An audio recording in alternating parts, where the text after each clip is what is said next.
Cynde and Wendy at the Pearl Ruckus 2014, hosted by Pearl Guide and Jeremy and Hasano Shepherd of Pearl Paradise.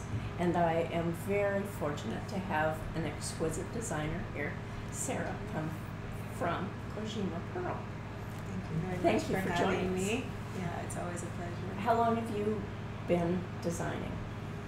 Designing jewelry for well over 20 years, about 25 years. I've always been interested in adorning, and I've always loved making jewelry. And one thing you're really known for, and you've brought some to show us this evening, are the Lake Kasumi. Would you like to tell us about them? So, first of all, one big misconception at this point is that Kasumi pearls come from Japan. Kasumi pearls don't come from anywhere else. So these are Japanese Kasumi pearls. They come from the only pearl producing lake in Japan. There's only 3 farmers that make these pearls, and they are very rare. They're exquisite. They come in absolutely amazing colors. The Baroque pearls tend to be the most lustrous and the most colorful, and they're known for their oil slick and rainbow colors and deep purples, and they come in a variety of different colors, but most famous for their deep purples and incredible luster. So we've brought some bracelets, some loose pearls, and a necklace to show you. The necklace is the top of the harvest. This represents less than 3% of all of the pearls that come out of their harvest. Their production is very small, and in recent years has overcome some quite amazing things. So when you say very small, what are the numbers we're speaking of here? I would say that we get no more than 3 kilos a year from 3 farmers. So kilos is 2.2 pounds. Yes. And so how many pearls? Usable from that? Mm-hmm. Only a few hundred. Really? Mm-hmm. Those are really staggering differences. It's staggering. Yeah, it's true. We only buy the top of the Baroques. The Baroques because they have the most color, generally speaking, and also the best luster. They do produce a large quantity of round pearls. They are very expensive. They're very dear, and they are also very beautiful. But we prefer the crinkled surfaces that also are characteristically coming with this incredible luster. A bunch of our friends have been buying some that are from China. What's the difference in the price between the Lake Kasumis that are rippled pearls and the Chinese rippled pearls? It really depends on the strand or the pearl from China or the supplier and how many hands it's passed through. But you can expect that there is a difference of between a 1/6 and a 1/10. So Japan pearls are much more expensive than China pearls.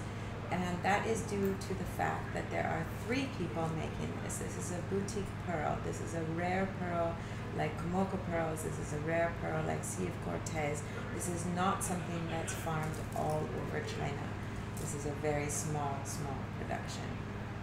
For many years, this was the largest of these type of pearls, which is a hybrid of 2 different kinds of freshwater mussels.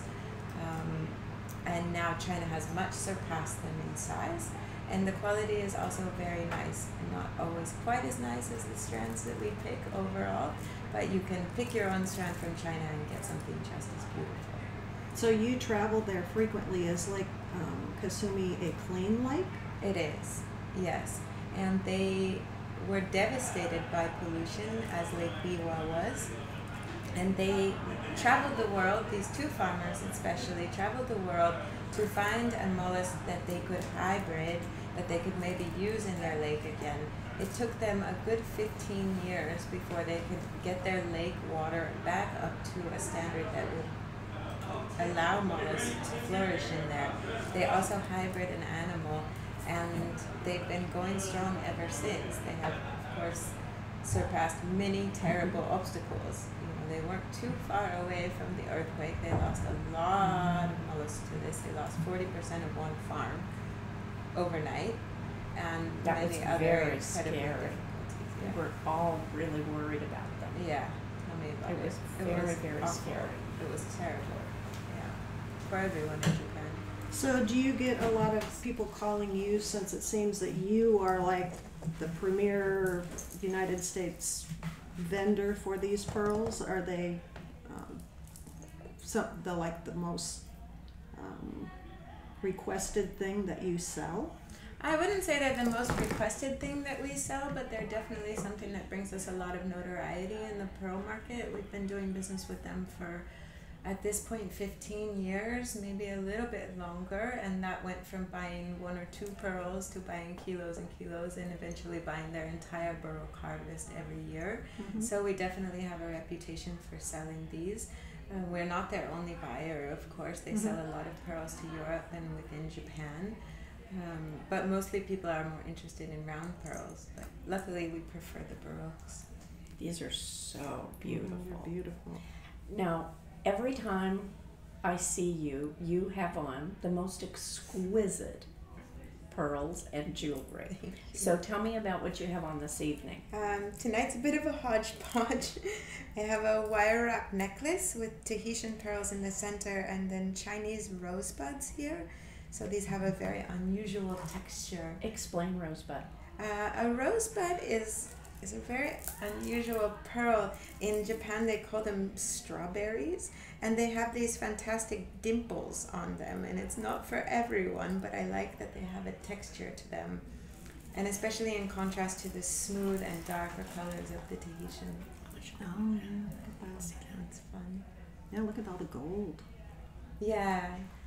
So often we refer to that as pond slime. It's not something that people really like to talk about with pearls, but the golden luster is really flattering to many skin tones. Exquisite. Thank you. Well, as you know, I'm a big fan of Kojima pearl. Thank you very much. Thank Now- you very much. I'm sorry. No. Earlier when you had your pearls out in the lobby and you were showing them, you had natural pearls. Mm-hmm.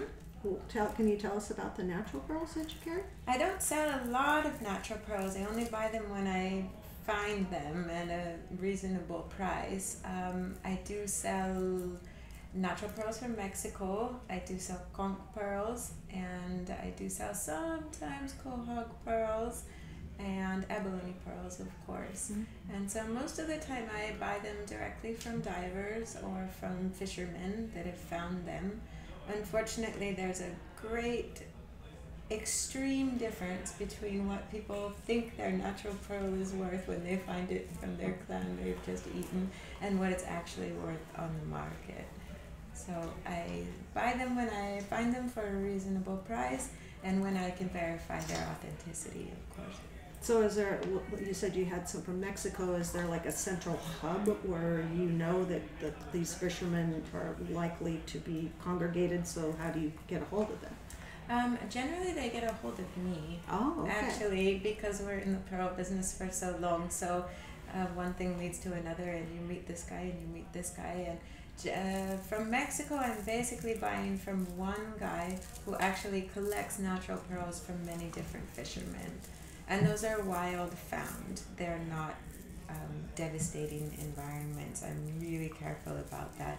There are certain countries that I will not buy natural pearls from because I know that there's very little consciousness in terms of keeping their waters healthy. And do you search pearls for special requests? I do. Yeah. I It's wanted tough. to ask you that. It's very Because tough. I have a special request in. For your to you. spinning top South Sea. Absolutely. And I promise you the next one I see is yours. Well, So- I look forward to getting it. So where is your studio? My studio's in San Rafael, just north of San Francisco, about half an hour right over the Golden Gate Bridge. So And we're when right downtown. people can make appointments to come see you? Yes, please. Oh, Yeah. okay, because like if you're traveling the world, obviously Exactly. you're not going to be, Yeah, exactly. And let's show your bracelet. Thanks. Isn't that amazing? Many strands of little teeny Baroque South Sea. But they have some nice color and it's a nice, easy way to wear pearls, more casual. I'm always striving to try to figure out what I can mix pearls with now, and reaching for the unusual and trying to make pearls more of a casual item that you can run around, go to the store in and wear them with jeans. Wonderful. Yeah. Thank you so much for Thank joining you us this very evening much. and, Thank you both. and telling us about I appreciate Kojima all Pearl. of your encouragement. And Sarah, we love your designs. Thank you so much. You're very, very sweet and, I appreciate and it. highly thought of. Thank you. Thank you. Cynde and Wendy for the Pearl Ruckus.